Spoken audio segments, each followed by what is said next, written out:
The Checkpoints is presented by pharmaceutical company GM Pharma. Irakli Garibashvili, Prime Minister of Georgia, held and led a meeting of Economic Council at the government administration on Thursday. Current economic projects and future plans were discussed at the meeting. The discussion touched upon the issue of wheat import. It was noted that as a result of heavy rainfall, a significant part of the wheat crop in the Gov't region cannot meet the requirements of food processing, as a result of which farmers have to sell wheat for fodder. In order to facilitate and smoothly implement the mentioned process, a decision was made regarding the restriction of fodder-grinded wheat import until November 1, 2023. The conversation also touched upon the development of the digital economy in Georgia. It was noted that the country strives to get established as a digital hub in the region, and the government aims to make the most of the potential that the country has in the direction of digital transit corridor connecting Asia and European countries. A so-called tourist tax might be introduced in Georgia within the framework of the ongoing reform in the sector. The Institute of Tourism, jointly with USAID, asked the opinion to the hotels of Batumi and Kabuleti regarding the introduction of the fee. Mamuk Aberdzenishvili, Executive Director of Tourism Institute, told BMGTV that according to research, 80% of tourist facilities were not informed about the tourist tax, and their concern was more fear than risk. According to him, if the tax is imposed, travel will become more expensive by 4.20 lari per person. Mamuk Aberdzenishvili also spoke about the positive aspects of imposing the fee and noted that this fee will help in development. He also said that the fee would only apply to foreign tourists and that would be voluntary for municipal authorities to impose it.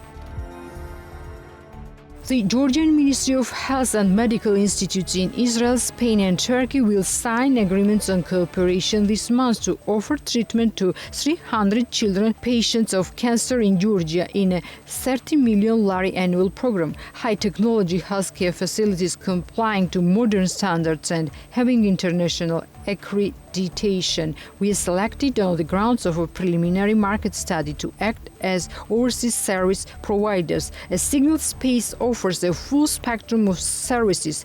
Patients will be able to get high-quality, high-tech healthcare services within the scope of the project. Health Minister Zura Bazarashvili said in a press briefing after Monday's government meeting, patients would be able to start treatment in partnering facilities probably starting next month. Parents will have the opportunity to choose clinics where they want their children to be treated, which we will fully finance. From these three clinics, in the case of Turkey and Spain, the proposed tariffs include one companion in addition to patients, Azarashvili said. The modernization of 12 Tbilisi metro station projects will be implemented in 2023-2029, Tbilisi Mayor Kakakaladze announced at the municipal government meeting. The mayor spoke about the projects where, according to him, a consultant was selected with the support of European Bank for Reconstruction and Development, who will help the Tbilisi Transport Company with the purchase of various services. Kaladze thanked all the international financial organizations involved in the process. We cooperate closely with EBRD. The organization is actively involved in the metro modernization project. 50.6 million euros have already been allocated in the form of loan and 5 million euros in the form of a grant, he said. According to Mayor, the international consulting company EGIS has already prepared a preliminary technical economic analysis of metro stations.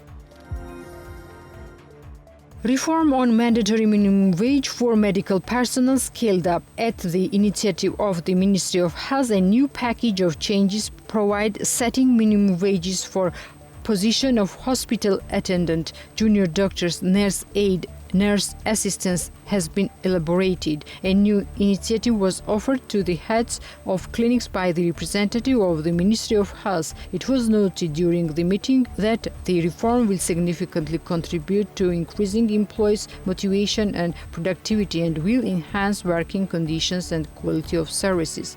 The representative of the field will be presenting their opinions and reasoning related to the changes within 1 week period. The first stage of the reform on minimum hourly wage for medical personnel has come into force from January 1, 2023. Per these changes, minimum hourly wage was defined as 7 lari per hour minimum, 1,260 lari monthly for physicians, and 4.4 lari per hour for nurses, minimum 792 lari monthly.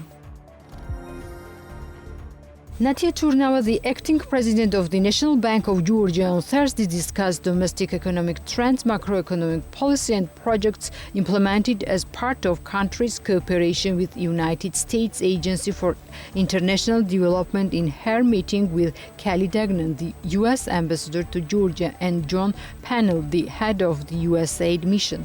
Pointing to the difficult times in the world caused by the ongoing Russia-Ukraine conflict, Turnava said the U.S. continued to provide assistance and important consultations to Georgia and its financial institutions. Turnava highlighted the bank has acted in full compliance with international sanctions imposed on Russia for invading Ukraine last year. She also thanked the U.S. officials for greatest promotion of economic development in Georgia, which she said included encouragement of foreign investments, promotion of trade agreements, and technical assistance. A deal between Georgia and Armenia came into force on Thursday, allowing their nationals to cross the border using the ID card. The agreement was signed by the Georgian Prime Minister Garibashvili and his Armenian counterpart Nikol Pashinyan on January 12 in Yerevan, which replaced the agreement on visa-free movement of citizens of Armenia and Georgia through their territories concluded on May 19, 1993. The Georgian Foreign Ministry said the new deal aimed to establish even more favorable conditions for Georgian and Armenian citizens. The Checkpoints is presented by pharmaceutical company GM Pharma.